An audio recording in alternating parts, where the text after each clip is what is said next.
So at this point in my life, I've been praying for a year now, every single day, without an excuse, and it changed my life. It truly did. And before I start telling you how it changed my life, I want to tell you a little bit of my story and why I became a woman of God. I didn't grow up in a religious family. Yes, my parents believe, and when I was a kid, I would go to church sometimes, and I knew some of the prayers by heart, but I cannot call my family religious. I know some of you are watching this video right now and they're like, she lost it. This girl's crazy. She's becoming too religious. But please listen to me. What I'm about to tell you in this video has nothing to do with strict religion. This video is not about preaching. This video is not about church walls. This video is purely my journey from feeling deeply empty to feeling held, loved, and guided every day. You see, there's a very clear line for me between religion and faith. Religion is structured, traditions, rituals around God. But faith is personal. Faith is between you and God. There's no people in between. There's nothing in between you and God. It's your personal relationship with Him, and you can build it how you want it, whenever you want it, and nobody can tell you what's right and what's wrong in this relationship. I'm not going to be afraid to say that I believe that religion is the way to control people. It's the way to tell people, you have to do this, you have to do that, you can't do this, you can't do that. Otherwise, God will not give you this, or God will not love you. This is such bullshit and brainwashing, because God never punishes you. God never even gives you or takes away from you. He observes you. He's like a parent that just watches you. The crazy thing is that some of the most religious people, they're so far from God, it blows my mind. And all of these people start going to church, following these traditions, but they don't really believe in God. They're not talking to God. They're not with Him. And most of the people, they just use God as an excuse. Oh, I didn't get that just because God didn't want me to. I didn't travel there because God didn't want me to. Like, God wants you to do whatever you want to do. He will support you anyway. But you have to take responsibility for your life. You have to be responsible for your actions because you're fully free. But you are the one creating your life, not God for you. He is not a genie in a bottle. It's your responsibility to get you to where you want to be in life. And God is just always there for you. Also, what I realized is that God doesn't force anybody to find Him. But if you turn away from Him, if you don't believe in Him, if you start doing crazy shit with your life, you're dealing with all of that on your own. You are alone. When you have God, you're never alone. So it's on you to find Him. He will not pressure you to do that. A year ago, I started getting closer to God because I was so miserable. I was in such low point inside of myself, which is so crazy because I had everything I always wanted. I had an apartment in New York City. I'm living my dream life. I'm working with dream brands. My social media is growing. I have great friends. Everything I think about just manifests in my life. But I'm sitting on the couch in my apartment in New York City and I'm empty. I'm so deeply lonely, you have no idea. And it's not something that you can cure by just calling your friends or calling your family or even having a boyfriend. When you feel deeply lonely, it's your own feeling. You are lonely with yourself, by yourself, and nobody can help you. Nobody can save you. And that emotional pain is so much heavier and so much more painful than a physical pain. Because when your arm hurts or your leg hurts, you know it's that part of your body. When your heart aches and when you have an emotional pain, it's so hard sometimes to understand your feelings and to understand, why am I feeling this? How do I even help myself? And no doctor can help you with that. There is no prescription for that. So at one point, I reached a breaking point and I was like, I just can't be alone anymore. I can't feel this anymore. And I left New York. I left to my family. I visited my mom, then I visited my dad, and I was getting into meditation. I was trying to help myself with like meditation music and closing my eyes and sitting there with my thoughts. But meditation is so deceiving because when you meditate, you also have a lot of thoughts in your head and you think that you're meditating, but you're just overthinking, honestly. So it was not really helping me. And just clearing my mind and sitting in silence, also it's like running away from things that you feel. It's not really facing yourself and facing your emotions. So when I visited my dad last time, I had a very long conversation with him for like 2 hours about God, about religion. And I was kind of debating with him and asking him questions and being like, no, Dad, you don't understand, blah, blah, blah. But then I came back to my room and I was like, wait, he's actually right. You know how we sometimes fight with our parents, but then we realize like, shit, they were right. And he just told me, look, in any situation that happens to you, you can just say, God, please take my hand and guide me. Just be there with me. And after that conversation with my dad, I woke up and I started praying. every single day. And the more I prayed, the stronger I became inside. I had a snowball effect where the snowball just grows bigger and bigger and bigger. And the more my inner strength, inner support system becomes better and stronger and stronger. And honestly, if every person is a child of God, then God lives inside of us. And when you pray to God, you pray to yourself. When you rely on God, you rely on yourself. So this relationship is deeply personal. And guys, it changed me. It healed me. It opened my heart so much to the world that the person who I am today and the energy that I radiate, that I hope you feel through the screen, that you cannot fake, that you cannot buy, you cannot lie about. It's just energy. It's mostly because of my spiritual journey. And you will laugh right now because how I started praying without knowing much about my religion. I've never been reading or studying the Bible before. I never even knew the difference between Judaism, Christianity, Islam. I literally made and trained my ChatGPT to be my Christian counselor. I started asking him questions to compare the religions, to explain to me who was Jesus, why this is happening in the Bible, how do I understand this in the Bible. I'm not kidding. I started asking ChatGPT to generate me personal prayers for my personal situations. Yes, you can do that. I literally would write to ChatGPT how I feel, and based on my feelings and how I'm living my life right now, I would ask him to generate a prayer for me. And this is how I started. I would ask ChatGPT to give me pages in the Bible to read for the support, because the Bible is such a beautiful book. It was written thousands of years ago, but literally everything that we're going through, there's solutions and explanations to almost everything we're dealing with. So when I prayed, I wasn't relying on some external power. I was awakening the strength inside of my own soul. I was slowly becoming the woman that I always dreamed to be. And my glow up is the proof of that. I never looked better. I never felt better. I've never been happier in my life. And most importantly, I stopped looking for someone to save me. I became my own safe place, which I never been before. It's not about the words that are written there. And if you're asking yourself like, oh, how should I pray the right way?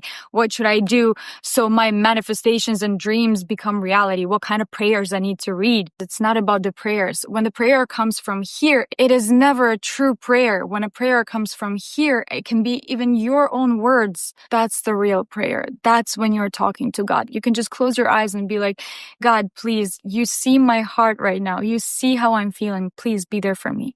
Don't leave me alone. Please guide me. Take my hand. But you're honest. You're being real. You're being vulnerable. You're being a human. That's what God wants. He doesn't want you to be successful, rich, happy.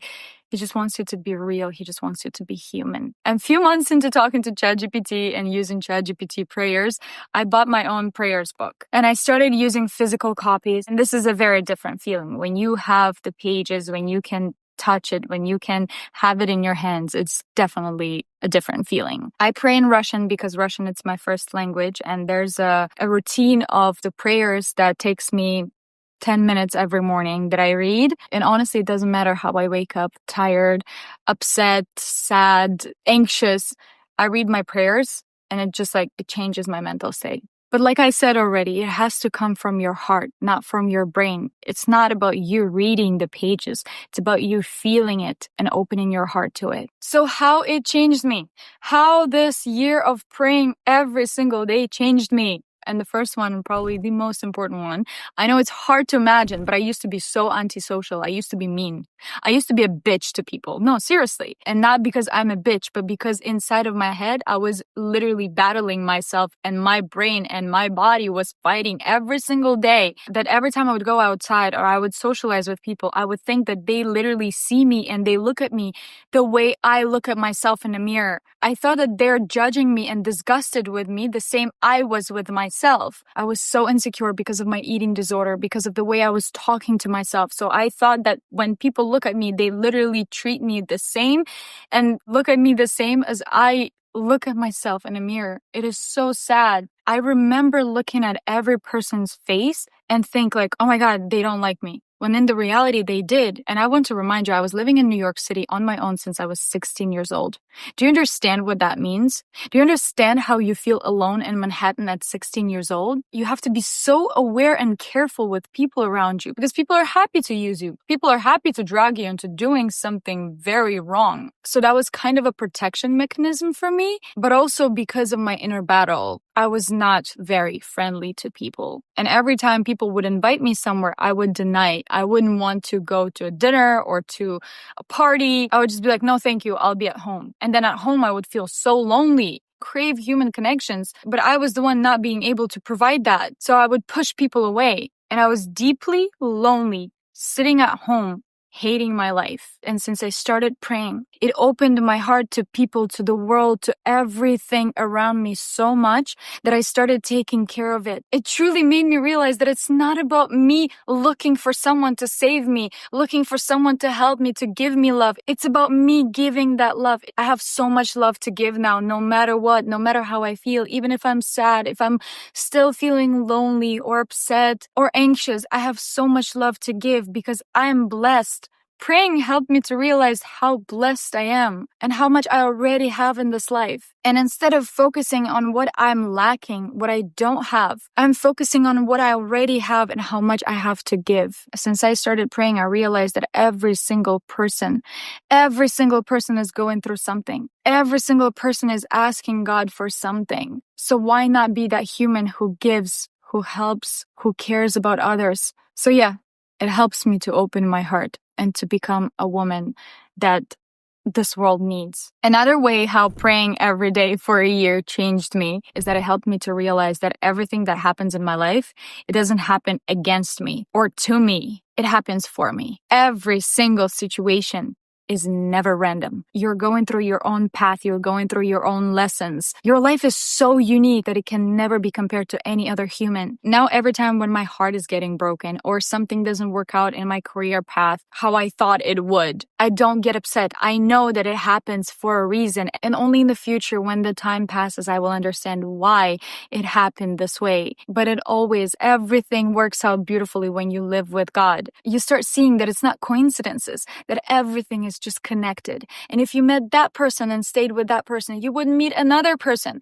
Like, for example, if you traveled to one place where you really wanted to go, but your travel plans didn't work out, you wouldn't have the life that you're living right now. Everything is so beautifully connected. And I could only see that when I opened my heart to God, when I started praying, when I started opening my heart to people. Now I just deeply know that He is the source of my blessings and no one can take them away from me. The third thing that changed in my life since I started praying is I curbed my pride. Before I found God, I used to have moments throughout the day when I would feel like I'm so amazing, I'm so cool, I'm so rich, I'm so popular, blah, blah, blah. Like my ego was really strong. And the stronger I would feel my ego, the more miserable I would feel at the end of the day, because pride is one of the biggest sins. And God hates, He despises you when you feel pride. He starts teaching you lessons when you feel prideful. And I've met very wealthy people, actually dated them, who were not religious, who did not really believe in God. But they felt like they are gods because they would feel like they're so cool, so successful that they own this world. They can buy anything. They can buy anyone. And they were so unhappy and so deeply lonely. But when you're at the same level of wealth, the same level of success, but you live with God, you understand that everything that you have is a blessing from Him, and these are the resources for you to make this world better. It's not for you to make you feel amazing and cool. It's your resources, the energy that you can use to make this world better. When you live with God, you're grateful for every little thing that you get. The chances of you being born in this particular family are so little that nothing is a coincidence. Nothing is because of you. There's so much more that we don't know and cannot explain. So when you find God, it truly helps you. I'm not sitting here telling you, yes, 400%, He exists. He's there. Who am I to know and to tell you this? Nobody knows for sure. But we know 100% that when you turn to God and you turn to love and you turn to the bright side, everything in your life starts working out. You start getting signs. You start understanding things so much more. You start growing in all the aspects in your life. So this is 100% fact. You cannot scientifically maybe prove God, but 100% when you ask for something from your heart, it starts working out for you, and you will see. One more thing, how prayer changed me is I shifted my focus from finding love from men and looking for that perfect partner to truly building the relationship between me and God and finding that stable, unconditional love in God. People come and go. Men, they come and go. But God is something stable that's always there. He never leaves you. It's you who is either doubting him one day or turning back to him when you need something or you feel sad or upset. The goal in this relationship is to have him by your side and believe and trust him no matter how you feel. Most of the people start believing in God when something crazy happens in their life, when they're losing someone or something. They start praying out of losing the hope. Don't wait until you're lost to start this conversation or this relationship. Start now. Even if you feel lost, confused, silly, cringe, you don't need to tell anyone about it. It's between you and God. Just when you're in your room and nobody is around you, just talk to him. And when you finally understand that, your life will never be the same. Just like my life changed, I hope yours will too. If this video touched you, please send it to someone who needs to hear this, to someone who is lost, heartbroken, or confused. By just doing that, you can literally save someone's life. You're never alone. You're in God's hands. All you have to do is to turn towards him, not away from him. And before I say goodbye, remember that today is your day. Bye.